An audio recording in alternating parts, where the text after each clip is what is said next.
So it is like 5:24 p.m., not even 5:30, and it is so dark. It's actually really light out, considering how dark it has been with daylight savings in wintertime. The fact that it's this bright at 5:30 is exciting, but not great lighting. I have the van light on, but that's not doing too much for this side of my face. I wasn't sure if I was going to record anything for Blackathon, but I want a space to be able to talk about the books I am reading and just my thoughts and stuff like that. So even if no one watches this, at least I have a recording of it for myself. I read Angie Thomas, Not the Hate You Give, on the come up, and this feeling of the hardcover dust jacket thing, I don't like it. It's like a grainy feeling, and it bothers me, so I'm gonna take that off while I talk about it.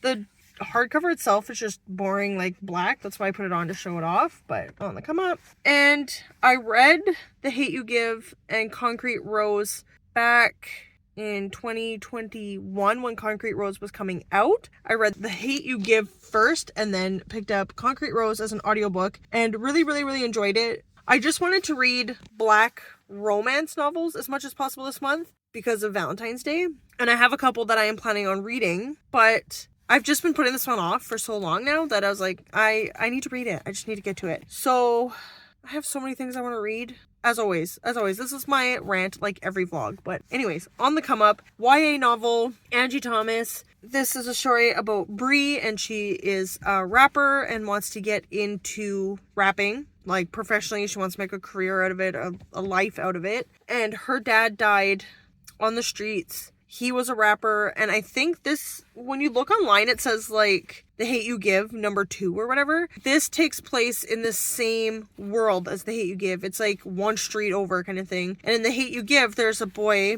that is shot and killed by a police officer for having like a hairbrush on him or whatever.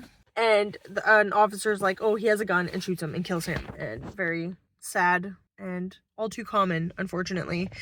And that had happened the year prior to the events in this book. And I think her dad is mentioned in Concrete Rose, but it's been like 3 years since I read it, so I'm not 1,000% sure. But it's kind of cool that they tie in, but you don't need to read them. Like, you don't have to read The Hate You Give to get this book, or this book to read The Hate You Give, or anything like that. Like, but it's kind of cool that they just all exist kind of in the same world, which is our world, but you know what I mean. Anyways, she has an incident at school with the security guards throwing her like to the ground, and she writes a song about it, and it becomes popular. But some of the lyrics that she writes can be perceived as pretty aggressive, and people are taking it as like anti-police and stuff like that, and I can see how it is taken that way. I can understand that, but she's like, that's not what these lyrics mean. And of course they get taken out of context and stuff, and she's never really given the opportunity to explain exactly what the lyrics mean and why she said what she said. People just jump to their conclusions and are like, she's violent, or at least the lyrics are violent that she raps about, and it is causing kids to, like, it is hyping them up to protest, but what they're protesting is these security guards that are targeting the black and brown kids at this school. I totally understand where it does sound like aggressive lyrics and stuff like that. I do get that. And this is a YA novel, and Brie is 16 years old in here, and you really can see the immaturity that comes at 16 with things like not thinking about the consequences. And some of the people like listening to the song and stuff are like, yeah, that's so cool, represent all this stuff. And other people, like one of her best friends, is like, that's not you. Why are you singing like that? And she's like, well, let me explain the lyrics. And he's just kind of like, I still don't like it. And her aunt and her mom and stuff are like, people are going to take these lyrics the wrong way. Like, this doesn't sound good. And she's not taking that. She's taking that as a mark against herself kind of thing. Like, they don't trust her, or they don't understand who she is, or whatever the case is, and they're just like, no, we love you and we care about you and we want people to get the right image of you. And I think she's growing and maturing as the book goes on, and she's understanding that there's a couple of young kids that are like 7, 8 years old that are like rapping her own lyrics back to her and seeing the way it impacts them and the way they kind of see it and think about it. And she's like, oh wow, like these can be taken out of context and little kids can use this as like their anthem kind of thing. And just, you really have to be careful with what you are saying and the way the world is going to perceive it. So I thought there was some good growth there. And it teaches kind of two sides of that coin of we need to understand the lyrics and where the person who wrote the lyrics is coming from, as well as understanding how the words that we say, whether we are rappers or musicians of some kind or writers or just here on a platform like YouTube and talking about whatever it is, how our words can be twisted and misused and taken out of context and stuff like that. Like, we need to understand that. And she does make some choices in here that I'm like, Brie, really?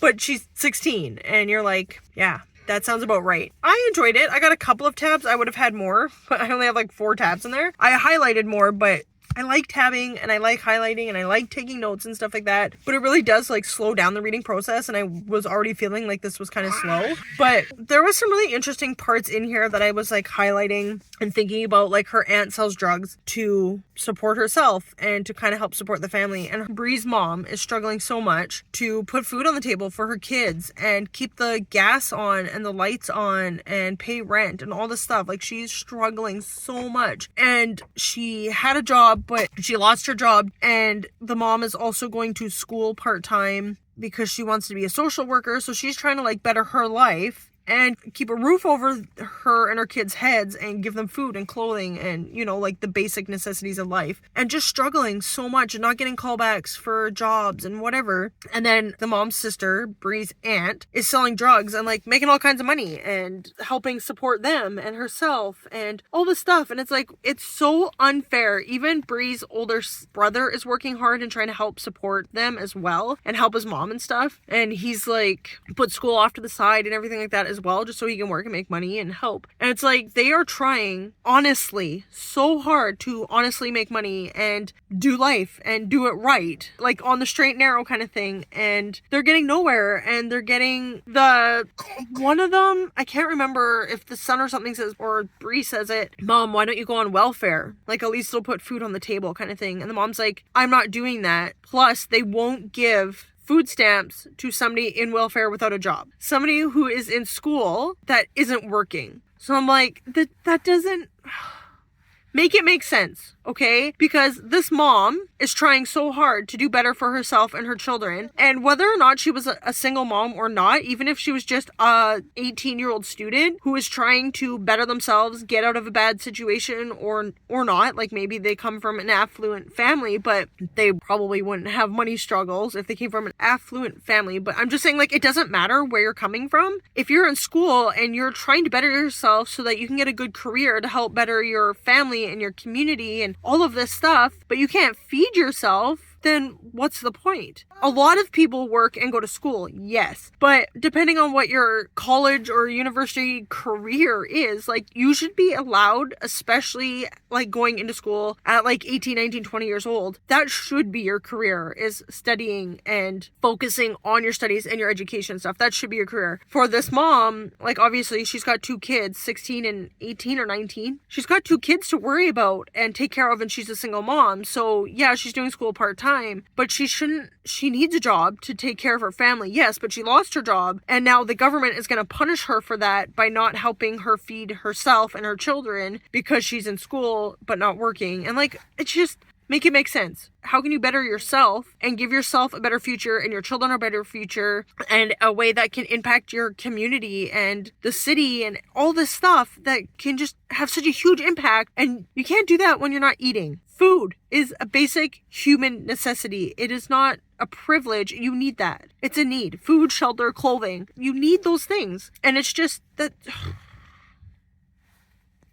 Anyways, it's just so frustrating that, like, the sister, the aunt, who is selling drugs has more or is in a better position financially than the single mother trying to take care of 2 kids and herself and go to college and better herself and care about her kids' education and everything like that. Like, that's just, it's so messed up. There's a lot more, obviously, to On the Come Up. It's over 400 pages long. Like, this was a long read. But it had some really interesting things like that came up in it that I thought was really a good conversation, a good topic, a good thing for people, especially the youth who this is targeted towards, to read and learn more about situations that they might not know about.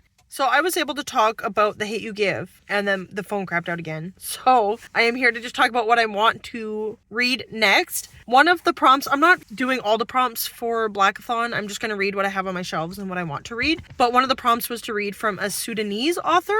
And I was like, yeah, I want to just read all the prompt stuff and the challenges and do all these things when I join a readathon and stuff. But I was like, no, I need to focus on the books on my shelf. But I did pick up one when I looked up like Sudanese authors. And this was Home is Not a Country. I got this from the library. And it's pretty thin. And then I noticed that it's actually poetry. So I thought it was an actual novel, but it's poetry. And and it says it's YA. I am not great with poetry because my brain just doesn't comprehend it and understand it, and it's difficult for me to read, but I'm gonna give it a go anyways. Hopefully I can read the whole thing, and I will talk more about what it's about when I've read it. Oh, it's blurbed at the very top, nothing short of magic, one of the best writers of our time, by Elizabeth Acevedo, New York Times bestselling author of The Poet X, which is the next book I want to pick up and read. I mentioned how I want to read Black romance because it's Valentine's Day and Black History Month and all this stuff, but I have other books on my shelves that I want to read as well, and this one is told in verse. Yes, it looks like almost exactly like Home is Not a Country one. So this one should also be a short read, and I think, yeah, Elizabeth Acevedo also does YA. I was going to read Before I Let Go.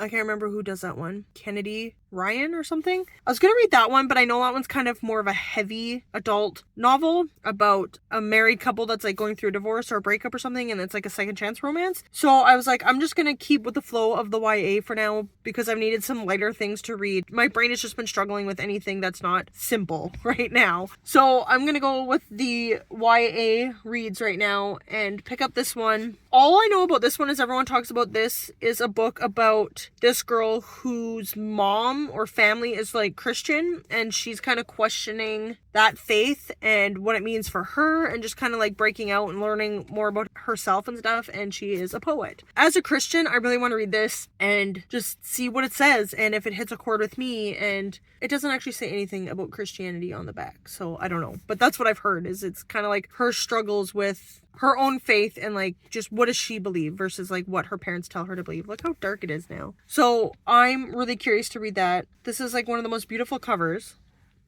So I'm gonna dive into these two books. I gotta pick my kid and her friends in 40 minutes, so I'm gonna read for a few minutes. That's why we're just hanging out in the car, and I will check in later when I have something to say.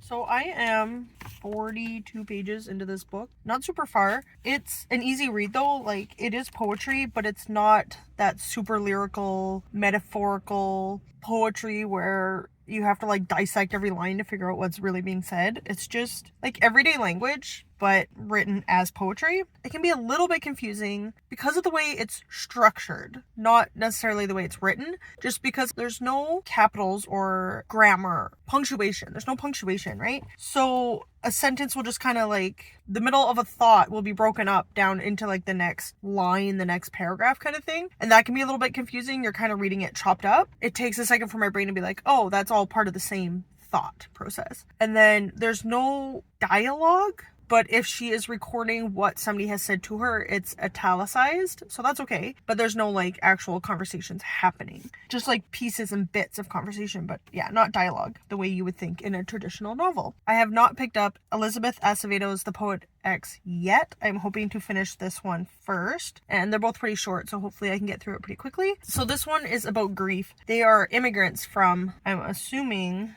yeah, so Sudan, I guess. Her mom is an immigrant, but I think she was born, the character was born in America, and her dad tragically died. And I believe he died like they were in America already, and he died before she was ever even born. My throat is itchy, scratchy. I don't know what's going on with my throat right now. That's tragic and that's sad, of course.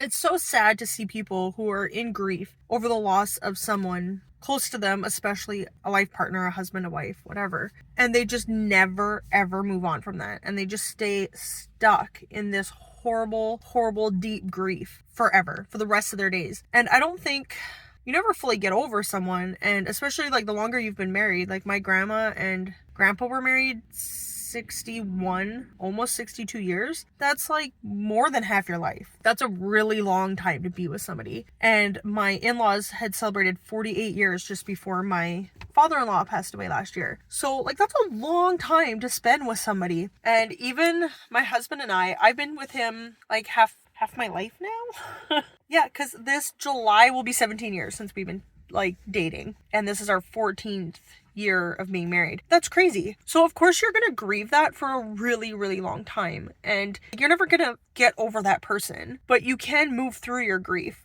and move on. And I don't think like if my husband died and I just grieved for him for the rest of my life and found no joy or happiness in my life ever, I don't think that's honoring to his memory either. I don't think he wants that for me, and I don't want that for him either. And especially like when you have kids with somebody, like you see that person in your kids all the time and their grief of losing their mother or father or parent, right? Yeah, grief is a really crazy thing, but it's just sad to know that there are people out there that are stuck in it for years and years and years and years and never come out of it at all. And yeah, that's just hard. Anyways, I'm at school pickup now, and the kids are gonna be off in about 19 minutes. So I'm gonna keep reading, and that was just my thought now. I hope like if you're grieving right now that you are working through it and you're getting the help you need. If you need the help of medication, even if it's just for a short amount of time, if it's temporary or long-term, professional counseling or talking with good friends and family, and just getting the support you need to work through your grief so that you can come out the other side of it and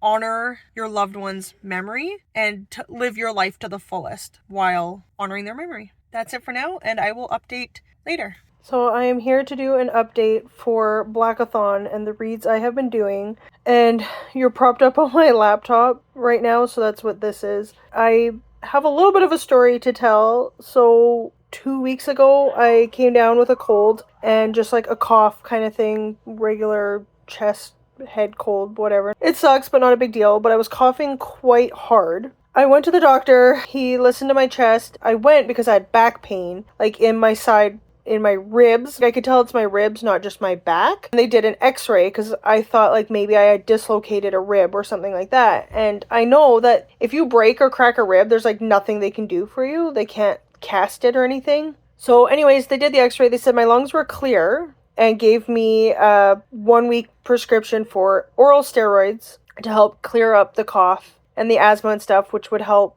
with my back because that was causing the pain. My back wasn't getting any better whatsoever. I tried taking a couple of like extra strength Tylenol kind of thing, Advil, and that didn't help at all. So yesterday morning was Friday morning. My husband had work. He drove into work, thankfully. Normally they bus in. He drove in and my kids were off school. The cat's jumping around on my bed. It's a long weekend this weekend, so the kids were off, but my friend had already agreed to watch. I had her kids the one night, Thursday night, and then she's like, I'll watch them Friday, and then I was just gonna go out, go to the library, do whatever, have some me time. And my daughter's like, I don't want to go to our friend's house, I want to go with you. And I was like, okay, maybe. But my back was really, really bad. So I was like, no, we're going to go to the hospital. So I dropped all the kids off at my friend's house. And I was like, okay, Sophie, you come with me to the doctor because you'll be able to, like, I can't lift my backpack or my purse or anything like that. So she came with me to the hospital, and I was in a lot of pain and hard to move, but whatever. I walked into the hospital, got checked in with the triage nurse and got registered. And then we were just sitting there in the waiting room waiting. And they asked me, like, what's your level of pain? I said a 7, where it was more like a 3 to 4 the week before that. As long as I was in a good position and I didn't like twist or anything like that, I was okay. But now it was getting to the point where it was like pain pretty much all the time, and like my range of motion was a lot more limited. So I was like, it's more like a 7 now. And she's like, okay, go wait in the waiting room. So I'm waiting there, and then I have to cough, which is what's causing all this problem in the first place. So I go to cough and I have my hand like on my back, like kind of holding my ribs because it's moving like more towards the spine. But again, it's not my spine. From what I can feel, it's not my spine. It's in the ribs. So I'm kind of putting a little bit of pressure there, and something in the middle just, I heard and felt this like loud crack. My daughter said you couldn't hear it outside of my body, so I guess like that's good. But anyway, something cracked, and like I got pain shooting all the way up my ribs, like towards my shoulder and stuff. I just started screaming and crying, like just tears streaming down my face. My daughter drew this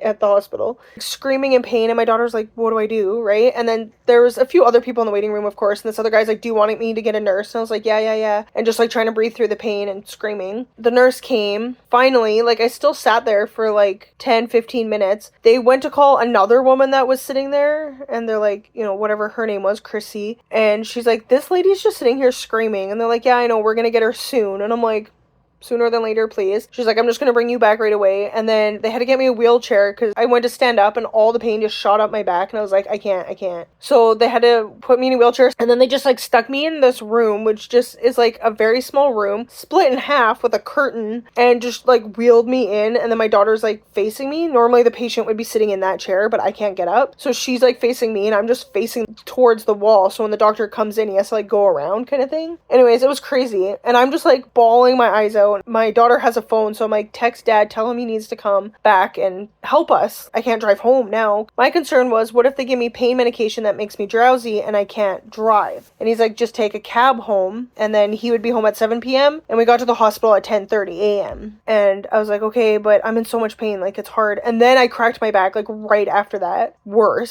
So I was just like bawling, and I'm like, tell dad to come here, I need him. So my poor daughter is like handing me tissues, and I'm like, I can't even blow my nose because the pressure that comes on your ribs when you go to like blow your nose or cough or anything like that, any little bit of pressure was just like too much. So I'm just like wiping my nose, wiping my eyes. My husband did come. He got there about an hour later, thankfully. But I sat there for like another 2 hours. Just like every time I moved and my back would like spasm and I would scream and cry, and they were just like, yeah, doctor's coming. Nurse gave me a shot of Demerol, which I feel like just ended up hurting my arm more than it helped the pain. So that was fun. And I'm sure it did help a little bit, but I was just like, now I'm just in pain anyways. Like, this sucks. So the doctor, after like 2 hours, he goes and gets an x-ray for me and listens to my lungs. Nothing wrong with my lungs again. No pneumonia, no bronchitis, nothing like that. So like, that's good, but it's also frustrating because I'm not getting any medication to help treat whatever's causing this cough. It's just a cough. I just have to deal with it. He's just like, just keep using your regular asthma medication to help heal the cough, because that's what's going to help heal the ribs. And I had to go for an x-ray. Got the x-ray. They wheeled me back to the room, and the doctor's like, yeah, it looks fine. There's no problem. Your lungs are good. They're like, the x-rays look good, and we don't see a crack, but cracks don't always show up in x-rays. So yeah, you're going to be in pain for the next week, like a lot of pain for the next week. And then the week after that will be a little bit better. And then, you know, in like 3 weeks time, you should be back to normal kind of thing. And I'm like, seriously? And I knew there's nothing they could do like to stabilize it. Like, again, they're not going to put me like in a body cast or anything like that. They just have to heal. But I'm like, that's it? Really? Like, I'm sitting here screaming and crying in pain, and there's nothing you can do for me. So he wrote me a prescription for pain medication, which is helping, but it's still like excruciating pain. And it makes you groggy. So I'm trying not to take it during the day so much. You can take up to 8 a day. So I'm trying not to do that. Just like regular Tylenol and Advil right now. And then take it more like in the evening when I can hopefully sleep better. Yeah, like that's it. He just sent me home. I actually went to go pick up my book at the hospital. And then I was like, oh, I have to cough and then I'll read. And then it all just went downhill from there. So I've luckily been able to read a little bit more now. Being stuck in bed sucks, but hopefully I can get some more reading done. So that's my little like medical update and what's been happening here. Luckily, my husband already had this weekend off. He's actually doing some running around right now, and my daughter's home taking care of the baby for me. I've been meaning to update. I've just been sick, tired, busy, whatever. I have read 2 books since I finished On the Come Up. I read 2 books that were like written in verse, and then I am 2/3 of the way through The Neighbor Favor. So I read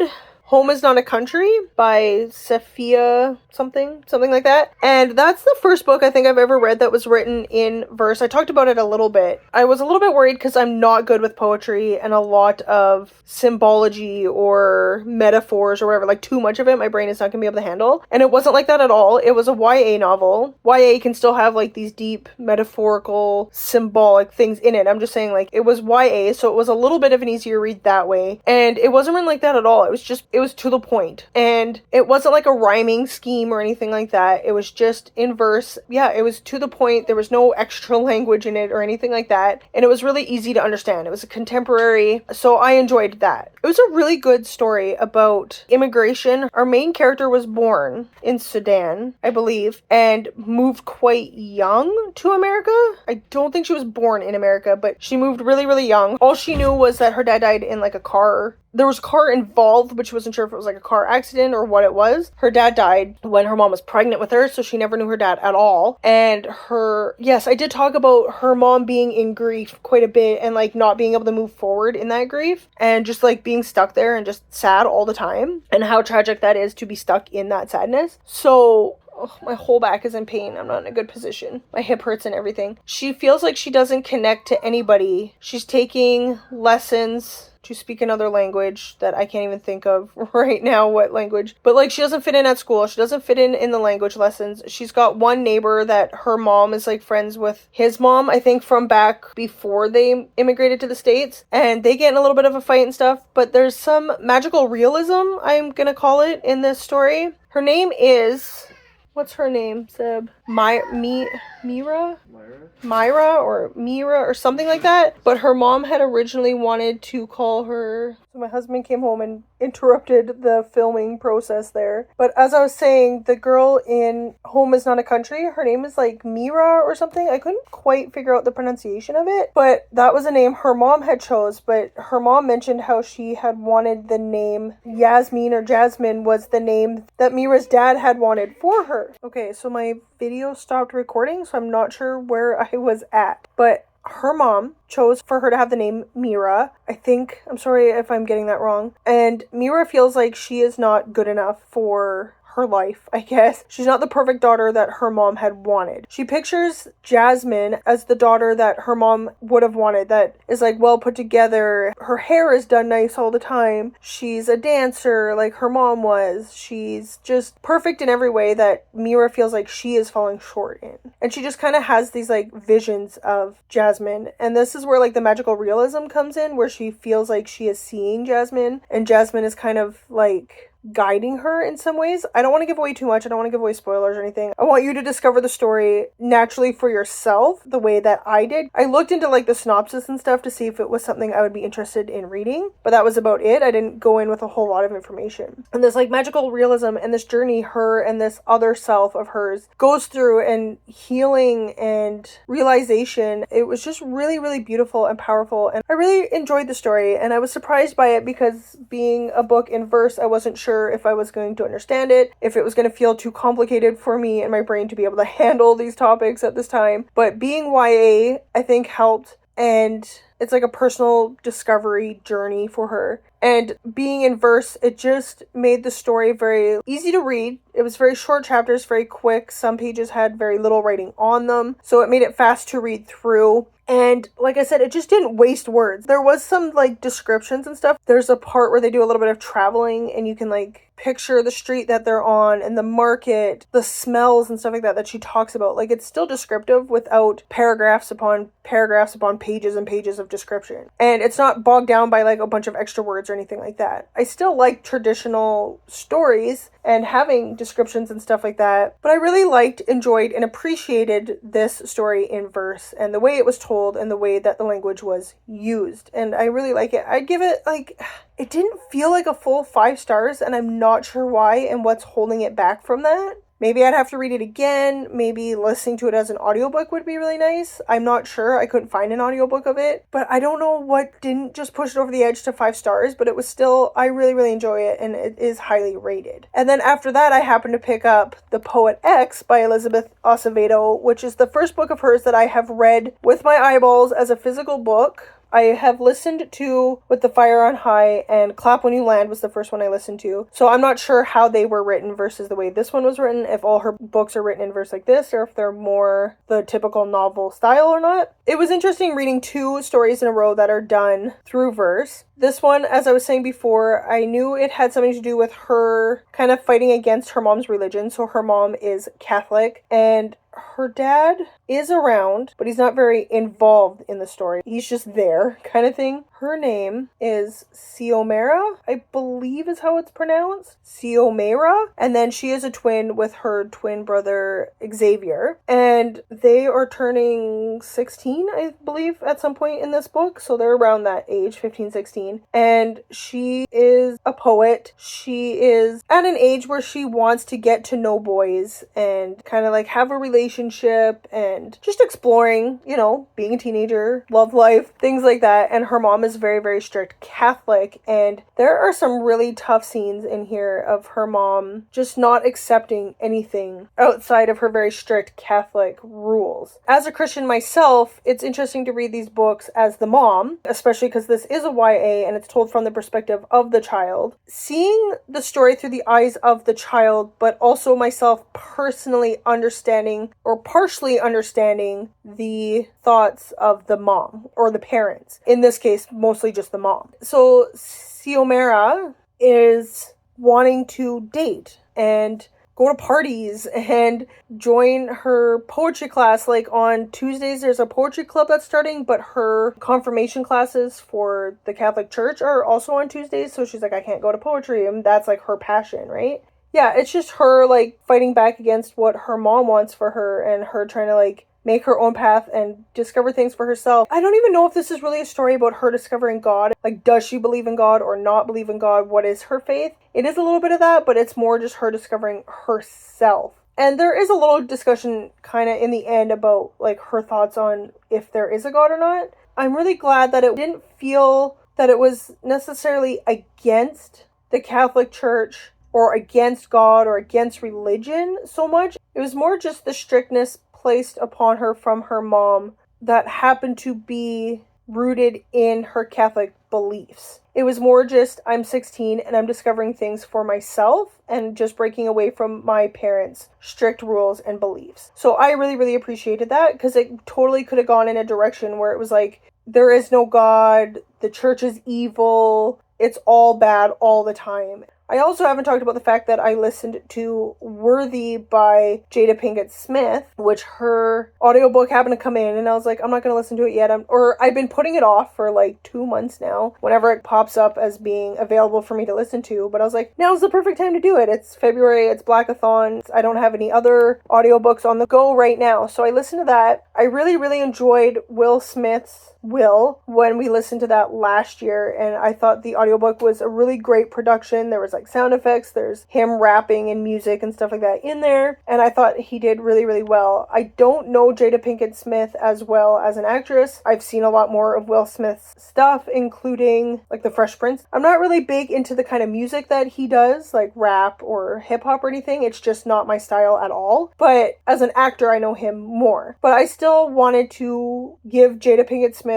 a chance and listen to her audiobook, and I thought it was really well done as well. I didn't have as much like music and stuff in it, even though she was part of a band. Jada Pinkett Smith, holy cow, she's done so much, and she's like was part of like a heavy metal band and stuff. She's got a lot of passions and talent and stuff, and I got to listen to some of her music. I haven't listened to it. I'm not a heavy metal person, but it's probably more my style than rap music is. Now I'm starting to lose my voice, so cheers. Mostly I listen to like rock music. That's my main genre, Christian rock and just regular like 70s, 80s, 90s rock music. So that's my kind of music right there. So Jada Pinkett Smith's band is probably closer to the kind of music I listen to. But anyways, what I liked about her book, which would be really good as a physical book, is that in between each chapter, she has kind of like a little pause moment. And it's like, here's a little nugget of wisdom. Here's a question to ask yourself. Now journal this. Kind of for deep reflection stuff. So I really liked that, and I didn't do those parts of it just because I was listening to it as an audiobook, and it's hard to find the time to do any of that kind of stuff, but that would be a really good journaling prompt thing to do. I really appreciated those parts, and just hearing her story, and her book comes out after the slap that happens, where Will's book came out before the slap in the Grammys or whatever it was. I don't follow any of that stuff. I didn't even know they were on if it wasn't for social media blowing up about Will Smith slapping Chris Rock. But I liked that we did get her perspective on it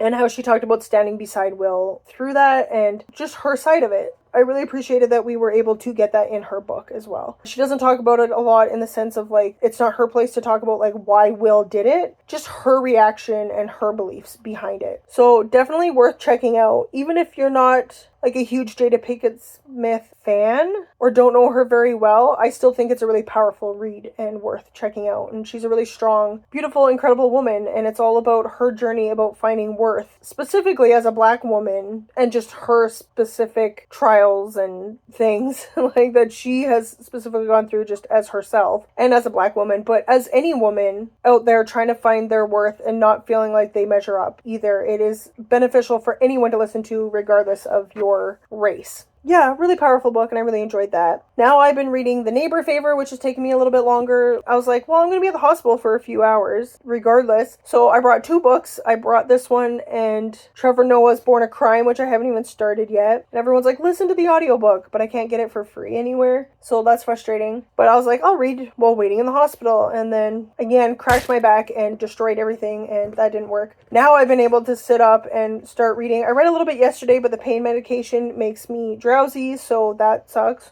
Just hard to stay awake. But the first 60 pages of this is just emails written between 2 people. And this is about shy, bookish, and admittedly awkward Lily Green has always felt inadequate compared to the rest of her accomplished family who strive for Black excellence. She dreams of becoming a children's book editor, but she's been frustratingly stuck in the nonfiction division for years without a promotion in sight. Lily finds escapism in her correspondence with her favorite fantasy author, and what begins as 2 lonely people connecting over email turns into a tentative friendship and possibly something else Lily won't let herself entertain, until he ghosts her without a word. There's a little bit of a prologue that talks about how she gets into emailing this guy, and then there's like 60 pages of email. I don't mind reading email correspondence, and it usually reads a little bit faster. Like, I read those 60 pages in a day, where normally that would have taken me a lot longer than it did. But you don't get any of their, like, inner monologue at all. So that was kind of frustrating. Like, those 60 pages didn't need to be stretched out into, like, 100 pages with all this inner dialogue and stuff. But it would have been nice to have a little bit of their personal, like, what was happening outside of the email exchanges. But whatever, it went fast, and now I've been reading their stories. So Lily is emailing her favorite fantasy author, and then he ghosts. He's like, I'm not who you think I am. I can't do this anymore. And he just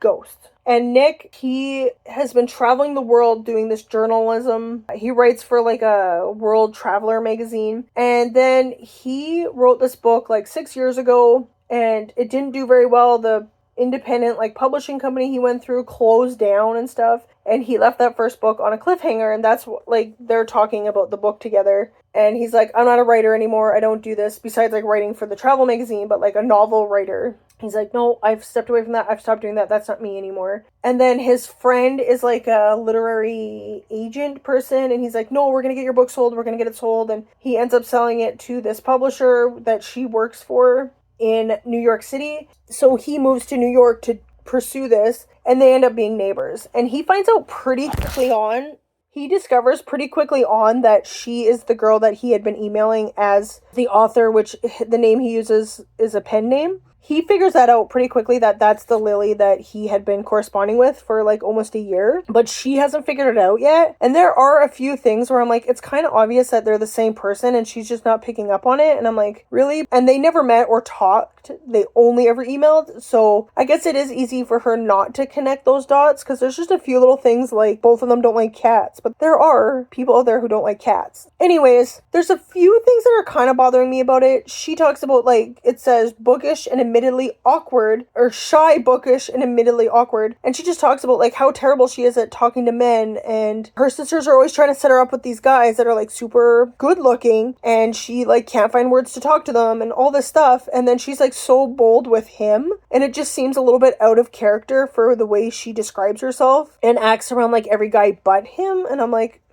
it just seems a little out of character. And of course, this whole story is based off, it's not even miscommunication, it's he's deceiving her. He knows who she is, and that he ghosted her and all this stuff, and she's even brought it up to him, like they're forming this friendship. The first time they meet, they like kiss, and I'm like, this is so not like her at all. Like, this is not the person that they've led us to believe that she is. I don't normally pick up on inconsistencies like that. Like, it doesn't really bother me, or I just like, whatever, it's a novel, it's suspension of disbelief. But hers is really like, this is not who she is. is, but he's deceiving her and not bringing it up at all and for such a long period of time, and you know it's going to come out, there's going to be this huge conflict, blah blah, you know that's going to happen. I don't know how I feel about that. I understand his reasonings behind it. I don't like how much he's down on himself and how he's like, I just F everything up all the time, everything I touch just gets messed up and blah blah blah, and he wants to like save her from like his messiness and like destroying things. He's like, I can't date her because 1, I'm a terrible person who ghosted her, and 2, everything I touch just goes bad and blah blah blah, right? All this stuff. And it's really really frustrating that he is so negative against himself, and she is as well, and we're getting both perspectives, so we're getting his inner monologue as well. So I'm just like,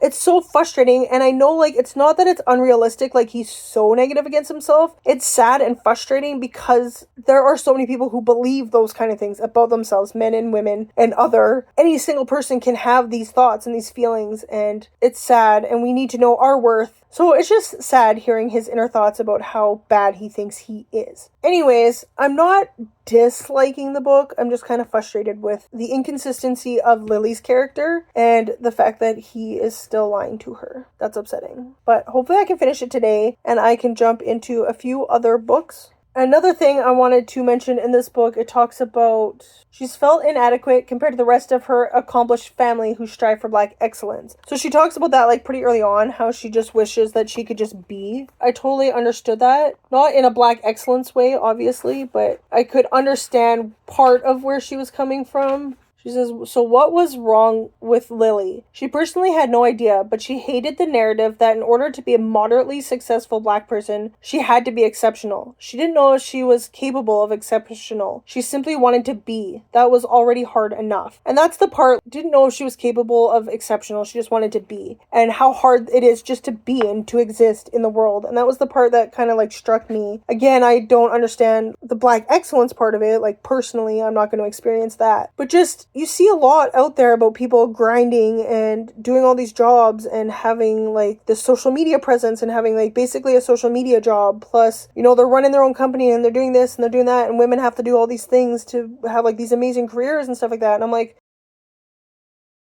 I'm just trying to survive right now, and I've never had a drive to like own my own business or anything like that. I would love to own a bookstore or something, but it's a lot of work. Any kind of store at all, any kind of business, it's tons and tons and tons of work, and not everyone is cut out for that. And it is hard when you feel like the only way to succeed in life is to just be so driven and exhausted all the time, basically.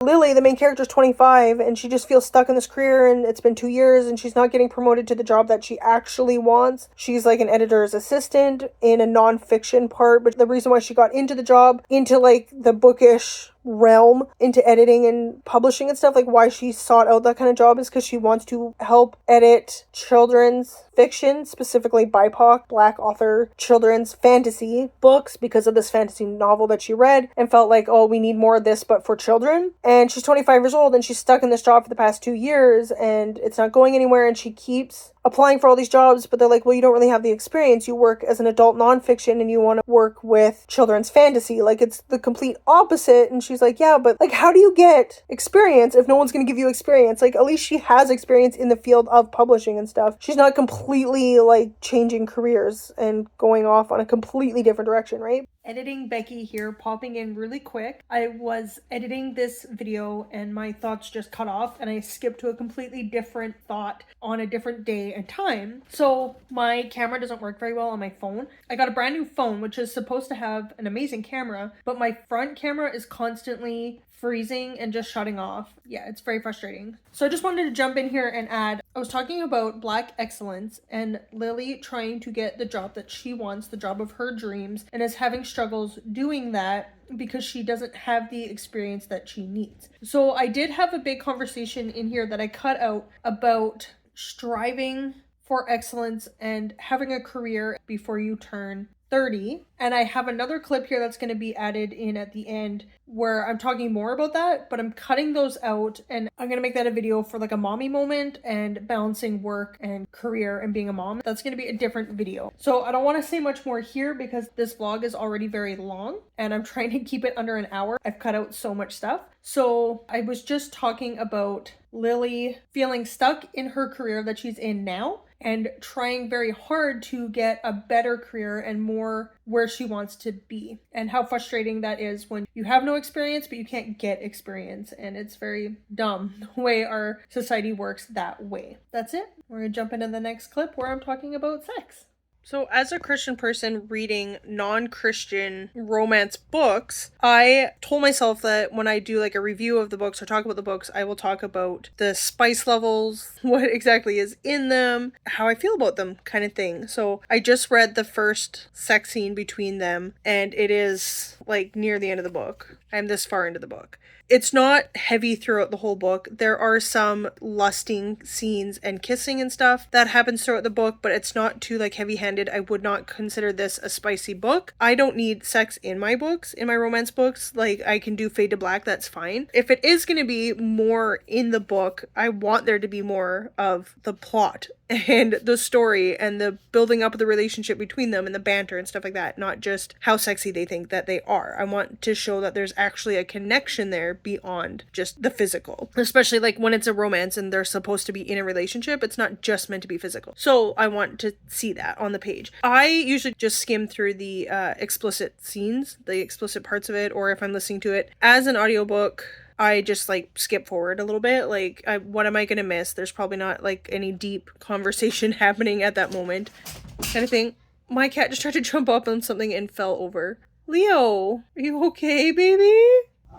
Yeah, come here. I would say this one if you are somebody, Christian or not, but somebody who prefers more of the Fade to Black or less sex on page in the books, then this book is not too bad. It is on page at the end here. It's not Fade to Black, but it's not prevalent throughout the whole book either. So the spice level is more like a 1.5 kind of thing. It's there, but it's not a huge part of it. Am I convinced that these two make a good couple? Yes. They've talked to themselves a lot, like in their own heads, about how much they like each other. And they've had a few really good conversations together, like deep conversations about just like their past and stuff like that. Just getting to know each other. So it is there. It's not the most convincing thing in the world. It would be nice to have a few more interactions between the two main characters together, not just mostly in their head and what they've talked about with other friends and stuff like that. He did have a really good conversation with his friend, and she had a pretty good conversation with her sisters. So I like that in romance books, especially like Emily Henry does that a lot, where they're having conversations with not just each other, but other people, important people in their lives, that's helping them come to a realization about something, which leads to a realization about the relationship and why that person is or isn't good for them, kind of thing. So I like when other people are involved in their lives as well. So that's really good, and they did have that a little bit in here. I just wanted to make sure that since I just read that scene, skimmed through that scene, that I was making that comment so that I remember to mention that in these videos for people who are not looking for smutty books. Also, I'm exhausted. It is 5:37 p.m. Gavin, I mentioned, was watching The Hobbit, so he had like an hour and 36 minute sprint, and then like another hour and 20 minute sprint or something. And during the first sprint, I read a little bit and talked to my husband about some things, and then did the vlogging. And then during the second sprint, I read for a little bit, and then pretty much just slept on and off for 40 minutes. And it's weird because I'm not sleeping great either. I keep feeling like I'm not breathing when I go to sleep, so that's really stressful and frustrating and just in pain and stuff. So I'm just frustrated because I'd like to get a lot of reading done since I'm stuck in bed and can't do anything else, but I'm just like reading the pages and falling asleep slowly. And it's just frustrating because I'm like, what have I done today? And I understand that it's hard on the body when you're injured and it needs to heal itself, and that's exhausting, and you need good rest and good food and good nutrition and stuff to help your body heal. Logically, I understand that it's okay to be a little bit tired. I haven't been taking the prescription pain medication because that makes you groggy on top of it, and I don't want to be groggy. And like I said, I want to take that tonight before bed, but I haven't even been taking that during the day so that I would be more clear-headed and able to do stuff, but I'm just falling asleep, so I'm frustrated. Hopefully I will get a good night's sleep tonight. We'll see. I'm not done this book yet. I want to get this book done. My husband is coming in now. Say hi, vlog. Say hi. Anyways, I'm exhausted and I want to sleep, but we're playing an online game with friends and I want to finish reading my book. So I will update later when I'm done reading. Say bye, vlog. Happy reading. Say bye. No. So I finally finished The Neighbor Favor. I was trying to finish it last night before going to bed. I had 10 pages left and I couldn't. I fell asleep. I was so tired. I'm still so tired. But I just wanted to do a quick little update here because today is February 18th.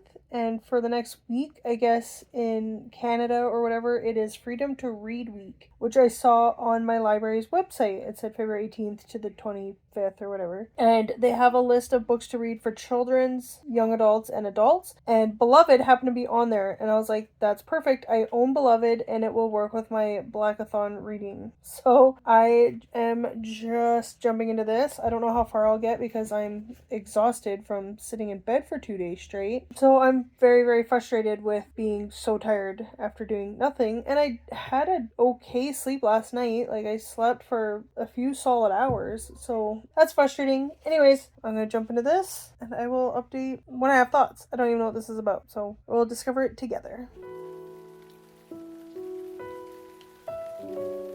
So, got my coffee. I'm ready to wrap up my vlog. I have an hour and 20 minutes down to an hour and 18 minutes worth of footage so far for this vlog, and I've edited 20 minutes of it. So I have a little over an hour left before I even get to this part. So I'm going to make this as quick as I possibly can because I like to keep my vlogs under an hour. And it's hard to do that when you're vlogging for an entire month for one readathon and reading several books for it and talking about all of them. It's hard. And there's a hair in my coffee. Got it. There's still a lot I wanted to talk about, and I'm not sure what I've said so far already about The Neighbor Favor. I'm having a hard time with reading lately. I can't remember like a single book I've read. I think I need a little bit of time away from it. My great aunt told me once that she would sit down, she could devour an entire book, put the book down to the side, and forget everything that she just read. But ask her like 3 months from now and she'll tell you the whole book. Kind of thing. So maybe that's just where I'm at in life, where the books I just read in February, today is March 4th, all the books I read in February, don't ask me about them. Ask me about them in June. Maybe I'll have better luck with them then. But I also read 2 classics for Blackathon, and it was also Freedom to Read Week. Here in Canada, I guess, the library had a thing when I went on their website. It just had like a little reminder thing on their website saying Freedom to Read Week, which was February 18th to the 24th or the 25th or whatever. And then you clicked on it and they gave a list of books that you could read. And one of them was The Color Purple and one of them was Beloved. So The Color Purple by Alice Walker and Beloved by Toni Morrison. So I was like, perfect, those are Black books. Beloved was, I own it and was already on my TBR. The Color Purple wasn't on my physical TBR, but I'd heard of it. So I was like, perfect, I'll kill 2 birds with 1 stone, read a couple of Black classics for this readathon and Freedom to Read Week. And I felt like I did them a disservice because I was at the point where I was just trying to get books finished and get through them, and my brain wasn't working and I'm not comprehending anything. And don't ask me what Beloved was about because I couldn't tell you. I can remember a little bit more about The Color Purple. I understood it a little bit better, I think. I ended up audiobooking both of them, even though I got the physical copy from the library of this one and had Beloved. I have Beloved as a physical book, but it just worked better for me to do audio. Also with audio, I can tune out a little bit and not catch everything that's going on. So my brain is just a jumble. It's just a mess. Beloved was really interesting. It's very harsh. It is like historical Black fiction that includes slavery. So it's definitely not an easy read. There is death of a child at the hands of the mother to help protect that child, like thinking basically it's better if I send you to heaven than if you get taken for slavery, and how that child kind of comes back around later on. And who is Beloved? Beloved is a person in this book. I think it had a little bit of magical realism or something to it. Speculative fiction, is that what it's called? I'm not sure. It was interesting. I feel like I'd have to listen to it again. I know people love Toni Morrison, and I read, did she do Octavia E.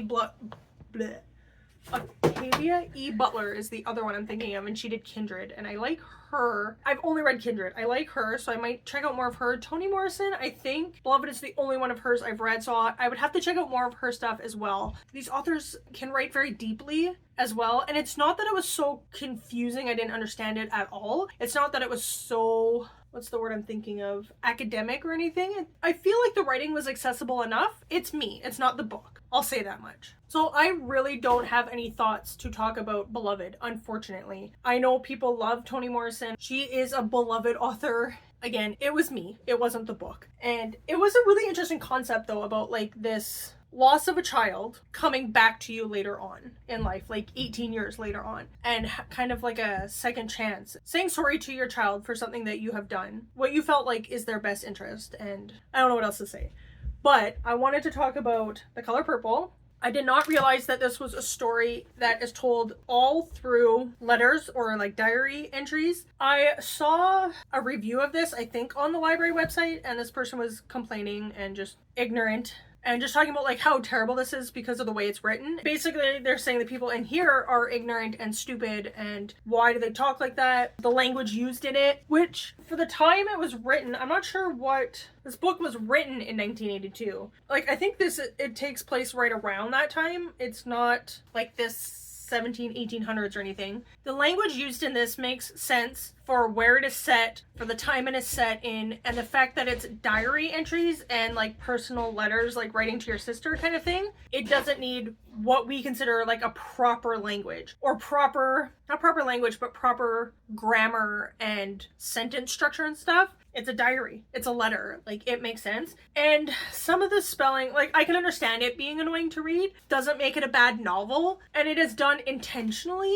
It's not written poorly. And this Alice Walker or her editor or whatever didn't know how to edit. Didn't know how to spell. Was making mistakes because they didn't know any better. Alice Walker wrote this intentionally with the spelling and the grammar and the dialogue and stuff like that. It was intentional. So I don't find that annoying when I'm reading it like that. If I just pick up a book that's poorly edited and there's just a bunch of spelling mistakes and grammar errors and stuff, that's really annoying, and you don't want to keep reading that, right? Like, it's hard to read that. It's annoying. It's frustrating. But this, like I said, is done on purpose. So I didn't find it too annoying. And then about halfway through, maybe a little more than halfway, I switched to the audiobook. So having the audiobook helps as well when you're reading something that is written with a certain dialect. And Alice Walker herself reads this. So not all people are meant to be audiobook narrators. Not all people are good at that, but when they can do it and it's the author doing it, that's always an extra special reading experience, because like a lot of people say, they know how they want their characters to sound and the inflections and stuff like that. So I enjoyed the audiobook experience. Anyways, this is a story of a woman who this starts out like she's being raped. Our main character, Celie, is being raped by a family member. I think like her dad or a stepdad or something. And she ends up getting pregnant, I believe, by her father a couple of times, I think, if I read that correctly. So lots of trigger warnings for this as well, for abuse and young, like, child marriage and stuff, it says on the back. This is a story of two sisters, one a missionary in Africa and the other a child wife living in the South. Beautifully imagined and deeply compassionate, this classic novel of American literature is rich with passion, pain, inspiration, and an indomitable love of life. So definitely check trigger warnings for this one, as well as with Beloved. There was one part in here I wanted to read out to you about a conversation that our main character, Celie, is having. Look what happened to him. Oh no, what happened? Look at your arm. Oh, from sleeping under blanket.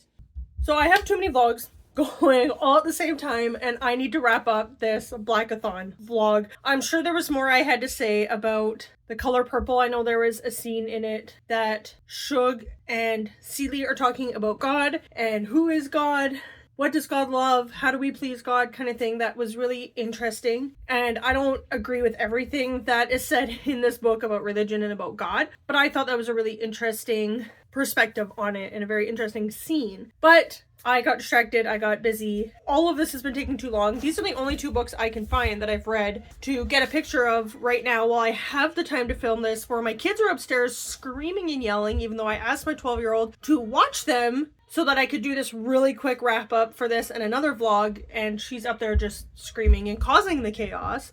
So that's wonderful. So I'm just gonna wrap this up. I read a few different books for Blackathon. It was a lot of fun. On the come up, Beloved by Toni Morrison, The Color Purple, The Neighbor Favor, which gave me a complete existential crisis. I don't think existential crisis, more like a life crisis is what that gave me. So I'm going to be putting that in a different vlog video thing because this vlog just got too long on me. So look for that one. It will be as part of a mommy moment. I need to sit down and record a couple of those and have those come out periodically. I listened to Worthy by Jada Pinkett Smith, and that's all I can think about right now. But this was a lot of fun.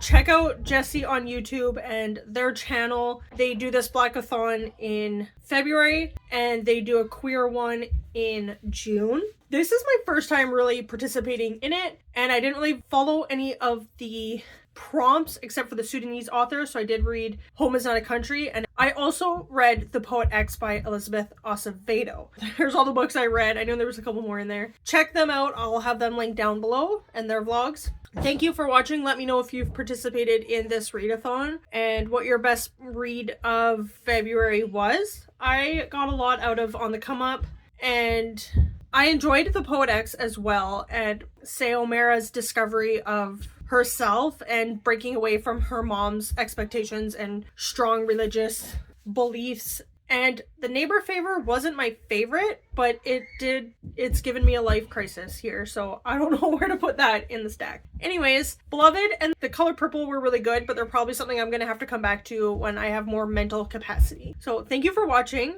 like and subscribe, and I'll see you next time. Bye!